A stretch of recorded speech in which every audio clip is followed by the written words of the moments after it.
Hey, good morning. Yeah, this morning I wanted to talk to you about something I think is really commonly misunderstood, and I think it's super important to get the idea of what I'm talking about here. And what I'm talking about is when I get on the initial conversation with new clients, um, oftentimes what I hear is, well, I just lack willpower and I lack discipline.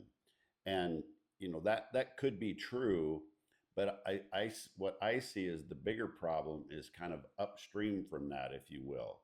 And it's not that you lack discipline or willpower, because here's the deal: most people as human beings, we all have about the same amount. Yeah, maybe some people are a little more driven or whatever, but what makes the difference, what really moves the needle, is something called environment. And even that term, I think, is really oftentimes misunderstood.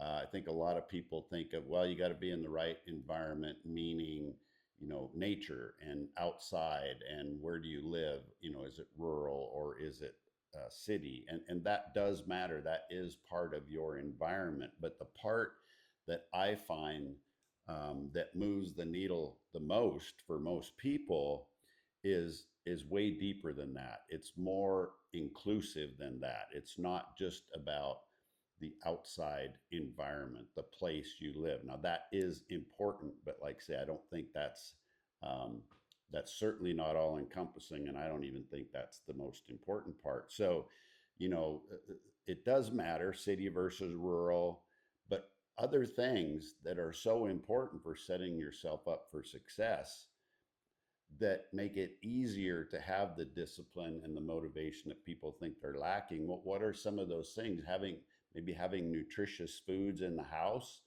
and cut out, don't have the what I call crap foods around. In my book, I define crap foods as calorie rich and processed foods. We all, and that's the other thing, we all know this stuff, and it's not rocket science. You can look it up wherever you want. But it's a matter of, the next part is the system. So you have to have a system that keeps you in the proper environment, keeps the crap food out of your house. And I get it. I mean, we've got young grandkids, and when they come stay with us, they want, the cookies and all that other stuff, which is fine.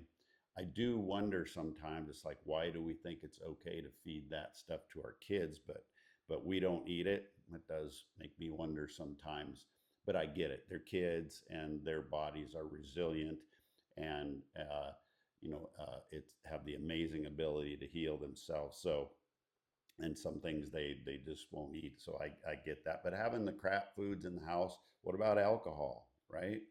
Um, what about everybody just sitting around on their phone all the time? I look at the gym anymore. I look at the coffee shop or whatever. And don't get me wrong, I'm guilty of it sometimes